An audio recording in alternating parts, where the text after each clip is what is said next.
The 90s. Major, Blair, boy bands.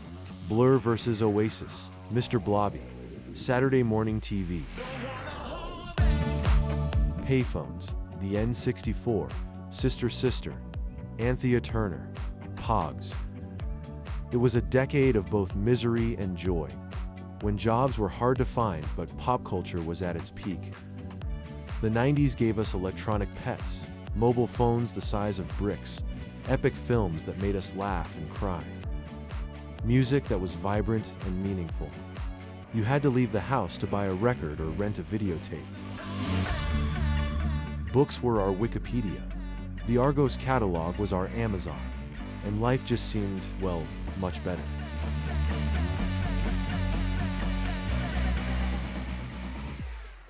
But there's one thing the 90s gave us that was just too incredible to leave behind. Big hair, big shoes, big personalities, and even bigger hits.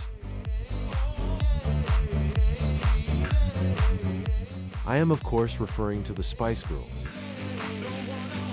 With items from my huge collection, I want to celebrate the best of the 90s with you. Spice Girls style. So sit back, relax, and get ready to reminisce, because this 90s nostalgia is coming at you strong.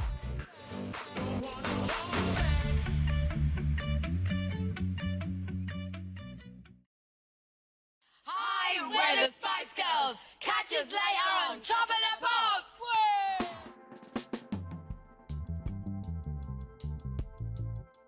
The Spice Girls embodied the 90s. They formed at the perfect time to bring us out of the depressing early 90s and spice up our lives. All we needed was positivity, and they delivered that in bucket loads.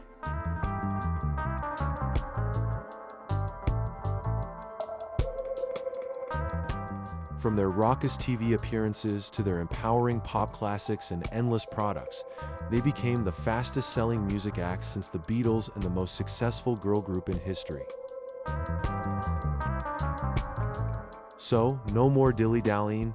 It's time to get that shell suit on, park your BMX, grab a wagon wheel, and enjoy the best things the 90s gave us, all with some added spice.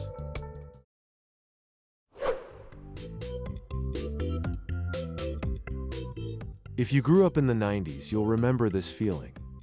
Walking into Toys R Us and feeling like you were in heaven. The 1990s weren't just a decade of toys, they were a decade of toy crazes. Parents queued outside shops, and some toys became so popular they literally caused chaos in stores. School playgrounds even turned into trading markets. More of that later. Let's start with one that basically invented the modern toy craze, Beanie Babies. In the mid-90s, these little bean-filled animals became a global phenomenon. Beanie Babies were created by Ty Inc., and at first they looked pretty simple. Small plush animals filled with plastic pellets. But then, something unusual happened. Instead of mass-producing them forever, Ty started retiring designs. Once a Beanie Baby was retired, it was gone. That instantly turned them into collectibles. Kids wanted them. Parents bought them. Collectors believed they might be worth a fortune someday. By the late 90s, Beanie Babies were everywhere. Gift shops, toy stores, even petrol stations. Some people bought hundreds of them, hoping they'd become valuable. Today, they're remembered as one of the biggest collecting crazes of the entire decade. And yes, the Spice Girls had their own. Spice Girls beanbags. Manufactured by the Ideas Factory, the official Spice Girls beanbags were released in early 1999, available in Virgin Megastores. The band later sold them at the merch stands at their 1999 Christmas tour in December. Each comes with a tag and a message from each Spice Girl. Next up, the toy that taught a generation responsibility, or at least tried to. Well, if it isn't Tamagotchi, her new favorite pet. Yes. So what's that make me? Fish sticks? Oh, are you hungry?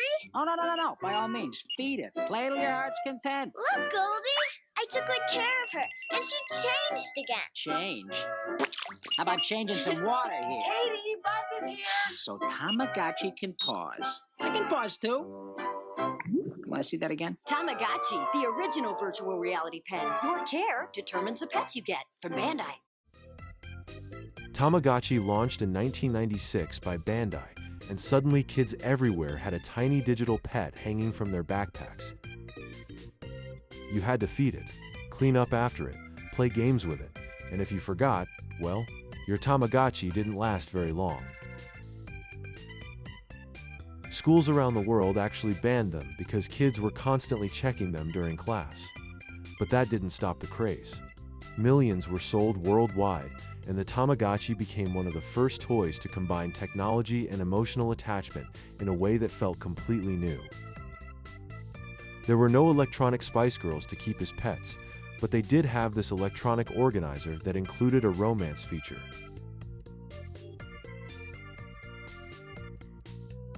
There was also this cute mobile phone toy that featured the voices of Baby, Scary, Ginger, Sporty, and Posh themselves.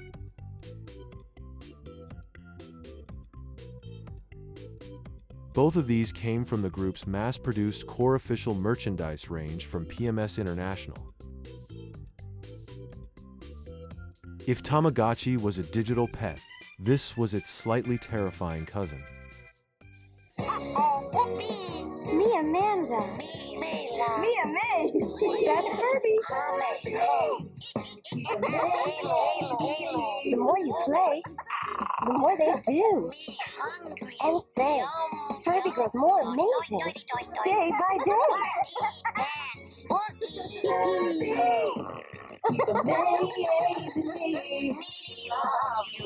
Furby, each sold separately. Batteries not included. Furby launched in 1998 by Tiger Electronics and quickly became the must-have Christmas toy. Furby could blink, move its ears, and speak in its own language called Furbish. The idea was that the more you talked to it, the more English it would learn. Kids loved them. Parents sometimes found them creepy. At one point, there were even rumors that Furbies could secretly record conversations, which led to them being banned from some workplaces and government offices. Whether you loved them or were slightly scared of them, one thing's for sure. Furby was one of the biggest toy crazes of the late 90s. While some toys were all about collecting, others were about tiny worlds you could carry in your pocket. Hi, I'm Polly Pocket. Check out what's happening in my world. Polly Pocket has a chapel with a groom and bride. Wow! There's a Polly World Park with a roller coaster ride. Polly Pocket, Polly Pocket, Polly Pocket, Polly Pocket. You can order up lunch, drive around in the sun. And now you can get a free Polly and a friend. One pair on specially marked compacts while supplies last. You'll have twice as much fun in Polly Pocket. Polly Pocket compacts, each sold separately from Mattel. Polly Pocket launched in the early 90s through Bluebird Toys and later Mattel. Each tiny compact opened up to reveal a miniature world, a theme park, a house, a beach. Inside were tiny rubber figures and little accessories that fit perfectly inside the case. The appeal was simple. You could take an entire toy world anywhere you went. And for many kids, Polly Pocket became one of the most memorable toys of the decade. Whilst the Spice Girls never had a Polly Pocket type toy, they did do their own version of Barbie. Spice Girls, Spice Girls, Spice Girls, Spice Girls, Spice Girls, Spice Girls. Show de boneca. The official Spice Girls dolls remain the biggest selling celebrity dolls of all time. What made the 90s so special for toys wasn't just the toys themselves, it was the craze around them. Some toys sold out instantly. Parents lined up outside shops. News reports covered toy shortages. And kids spent months hoping to get the one toy everyone was talking about. From collectible plush animals to digital pets to trading cards and talking robots. The 90s created some of the most unforgettable toy crazes in history. And even today, Seeing one of these toys instantly brings back memories of school playgrounds, birthday parties, and Christmas mornings. If you grew up in the 90s, I'd love to know. Which toy craze do you remember the most? Was it Beanie Babies, Tamagotchis, Furbies? Let me know in the comments. Also, check out my top 10 Spice Girls toys video, also here on my channel.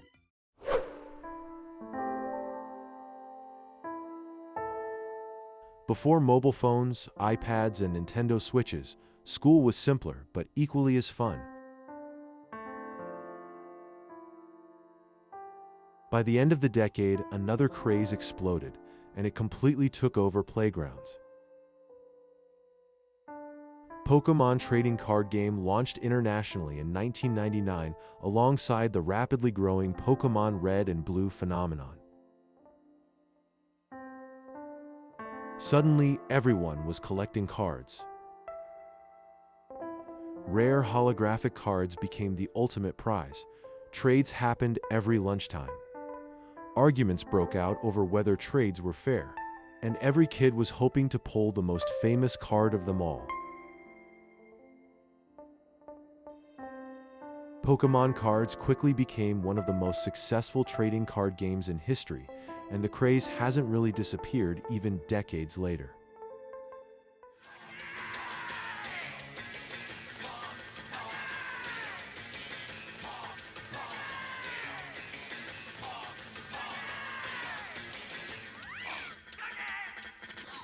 Pogs. Earlier in the 90s, there were Pogs, a craze from the US that swept the world thanks to the World Pog Federation, who licensed an existing game and took it to the masses.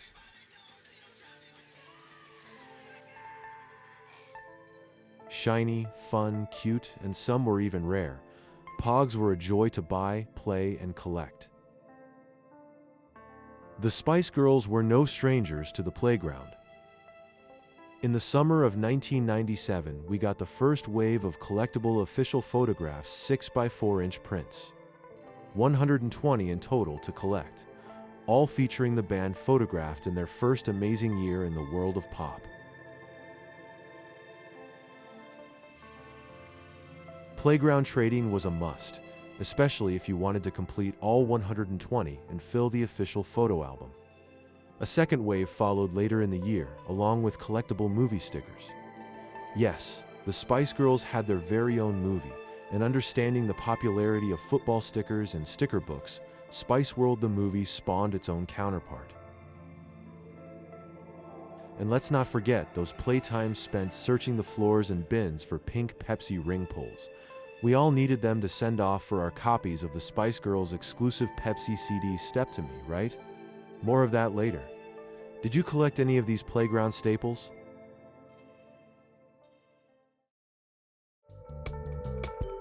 School wasn't all about playtime. The classroom was a place where you could really show off. A new term meant a new pencil case, Pepsi cans, Lucozade.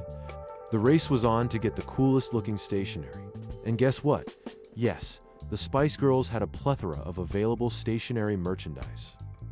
Christmas '97 could have delivered an Asda stationery set, making you super cool as you got the updated Spice Girls logo.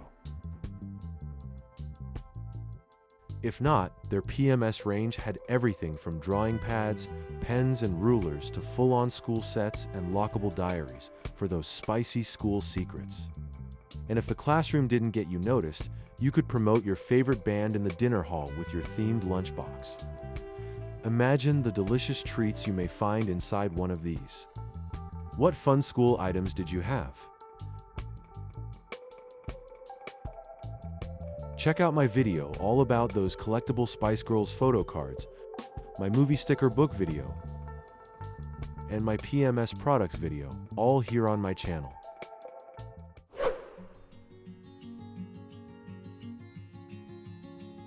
The 90s gave us some fun and exciting snacks and confectionery. Do you remember the Cadbury Fuse? Once in a while, a discovery is made which changes the way we look at society. Here, 2 months ago, something staggering happened that in today's mixed-up world seemed to offer an answer. They gave us this to eat, and they didn't say what would happen. And we sat there. Suddenly our lives changed. Everything just came together. What Cadbury's, the makers of Fuse, had done was unique. The real breakthrough came when we discovered we could use massive quantities of Cadbury's chocolate to fuse many ingredients together. In fact, it was as much about a fusion of concepts and ideas as it was chocolate and crispy bits and things. New Cadbury's Fuse, the answer to today's mixed-up world. When it disappeared from shelves in the early 2000s, people genuinely missed it. And guess what? The Spice Girls had their own Cadbury range. Move over animal bars, now we had Spice Collection bars. Plus an assortment box, Christmas selection box, and 3 different sized Easter eggs. But the 90s were full of snacks and drinks that felt exciting, unusual, and sometimes a little bit weird. Take Frou-Frous, for example. A donut-shaped yogurt pot with space for a toy in the middle. Pure fun and totally 90s. Lunchables made kids feel like they were building their own meal. Crackers, cheese, little slices of ham, and if you were lucky, maybe even a tiny dessert included. If you were super lucky, you may have got hold of a promotional can of Pepsi. Saving 20 of these pink ring pulls qualified you for one of 600,000 Spice Girls Step to Me CDs. Pepsi and Spice, a marriage made in product endorsement heaven. A second part of the campaign brought in other big acts. Hanson, Coolio, and Eternal, and live recorded music on CDs. If that wasn't enough spice, there was always Chupa Chups, fun lollies allowing you to collect Spice Girls stickers. Surely the best thing ever. Or the new Walker's cheese and chive flavor crisps, which, you guessed it, starred the Spice Girls. What made 90s snacks so memorable wasn't just the taste, it was the fun. You look like a nice guy. A man with extremely good taste. Have you scored recently? Got any extra time? Wanna play ball? This is what I want, what I really, really want. New cheese and chive flavor from Walker's are so irresistible. Taste no more, Mr. Spice Guy. Bright packaging, unusual combinations, and treats that felt like they were made specifically for kids. And if you grew up in the 90s, chances are, just hearing these names brings back memories of school lunch breaks, corner shops after class, and the excitement of choosing your favorite treat. So now I want to know, what was your favorite 90s snack or drink? Was it the Cadbury Fuse, Lunchables, or something else completely? For more on the Spice Girls Pepsi deal, check out this video. Welcome back to the Dr. Spice collection. If you love Spice Girls, pop music, the 90s, or just adore nostalgia, this is the channel for you. So hit that subscribe button and let's celebrate that era's biggest music export.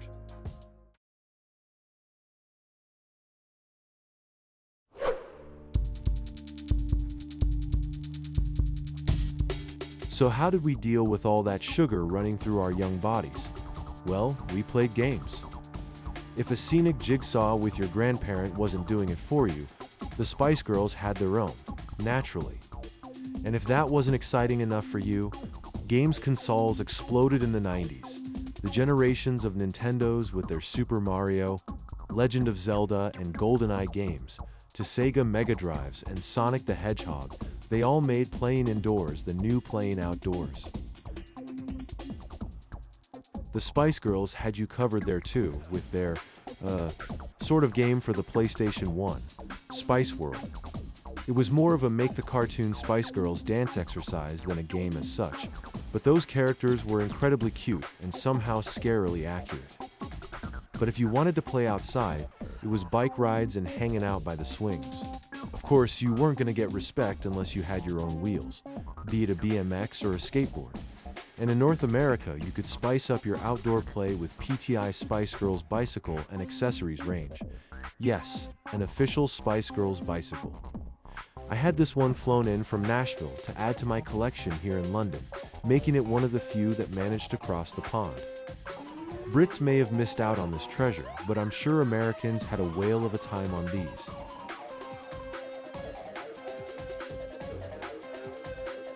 Is that a scrunchie? Yes, yes it is.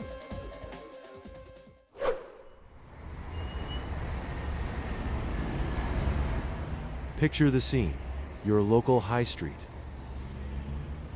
A Tesco, a HMV, an R-Price, a Virgin Megastore, a Blockbuster, a Woolworths. Yes, the golden age of in-person shopping meant a retail experience that could be treasured for the rest of your life. In a pre-internet existence, to get products delivered to your house meant phoning a company or posting a mail order. Argos was the place to go for toys, games, clothes, household goods, and many more things. All you had to do was flick through the catalog and find that all-important item number, then punch it into an electronic device and wait by the counter. Whilst your mom was choosing clothes in the other aisle of Woolworths, you could be getting your pick and mix, piling that bag as high as you could and grabbing a couple of sneaky steals if you had the nerve. And what was in most shops in 1997? Spice Girls merchandise. You really couldn't escape this retail explosion that proved this British girl group were just as strong with their merch game as they were in the music business. Today's kids will never know the excitement and thrill of going into town to buy the new single from your favorite band in HMV. Do you get CD 1 or CD 2? Let's go for both. Maybe we'll grab a poster whilst we're here too. One shop is missed above all others. Both a rental and retail experience that made watching movies at home a cinematic celebration. I am of course talking about Blockbuster.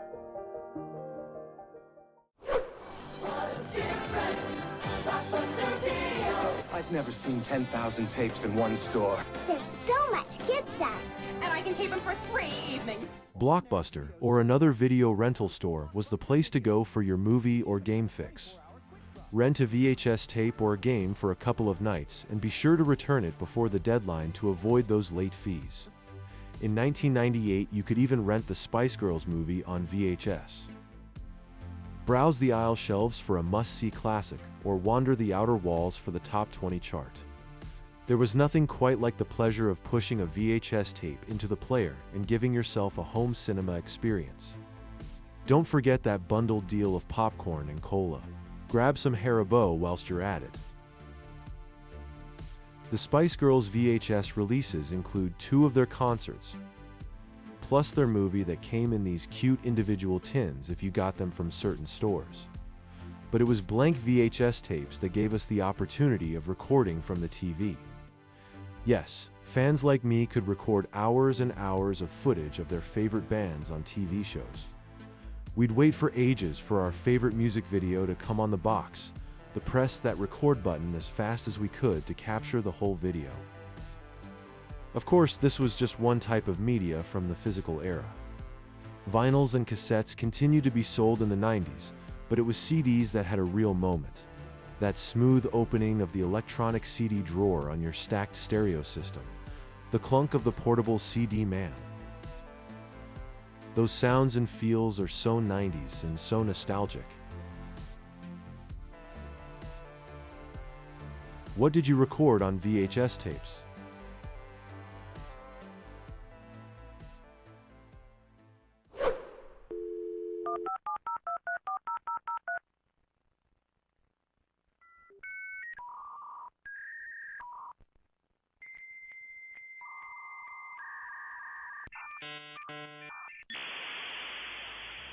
The 90s saw the birth of computers in regular homes and mainstream internet, albeit dial-up, and with that came a whole new way of gaining news and communicating.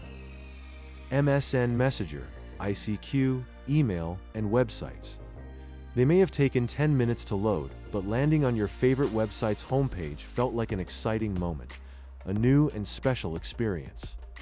The Spice Girls website launch naturally made it into the newspapers, whilst fans could discuss the leaked snippets of new songs on the World Pop website forum. Existing tech also got fun.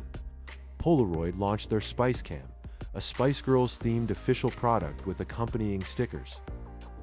CD-ROMs became a big thing, and singles often had an enhanced element allowing the owner to watch the song's music video on their computer and sometimes get exclusive pictures. My first memory of fun tech was the Talk Boy, as seen in Home Alone 2. I don't think I have ever had that level of fun since then. What tech did you love in the 90s?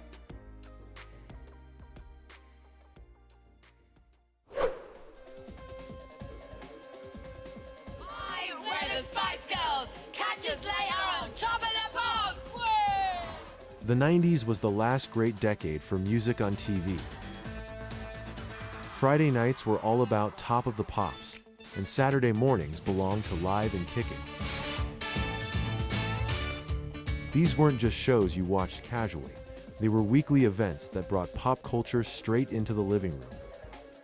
Acts like Boyzone and Spice Girls had huge television platforms where they could perform their latest singles for a young and excited audience who were buying the CDs, collecting the posters, and recording the performances on VHS.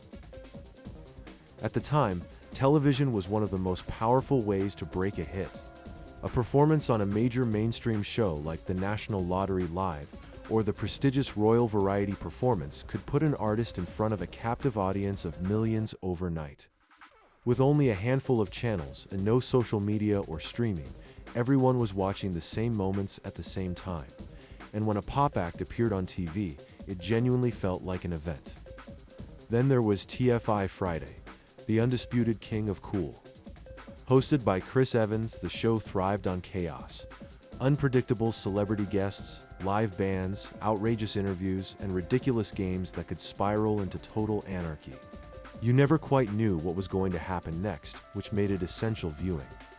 Across the decade, British television was packed with music, personality, and spontaneity. Shows were broadcast live, mistakes were left in, and the energy felt real and unscripted.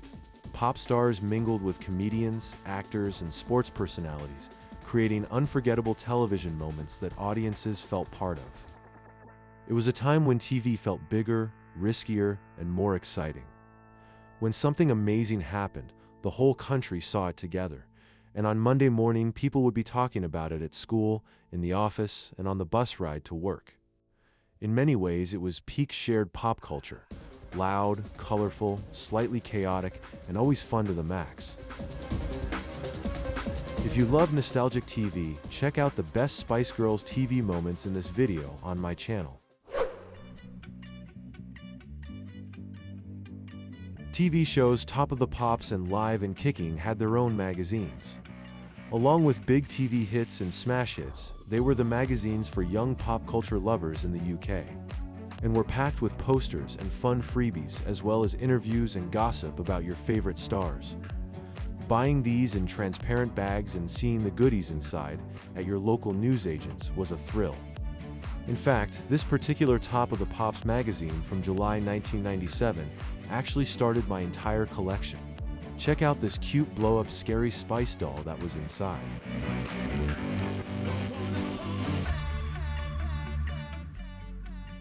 These 90s treasures are now highly collectible and in good condition, can sell for up to £50. What magazines do you remember buying? Perhaps your country had others that we haven't mentioned.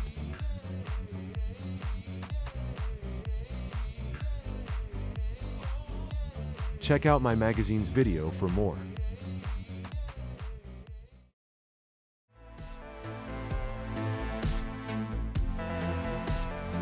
If you were around in the 90s, you're lucky. If you weren't, I hope you enjoyed this video anyway. And if you want more nostalgic 90s content like this, don't forget to like and subscribe, because there are plenty more trips back to the 90s here on my channel. Check out these recommended related videos from my channel. I think you'll enjoy them. Until next time, stay spicy, folks.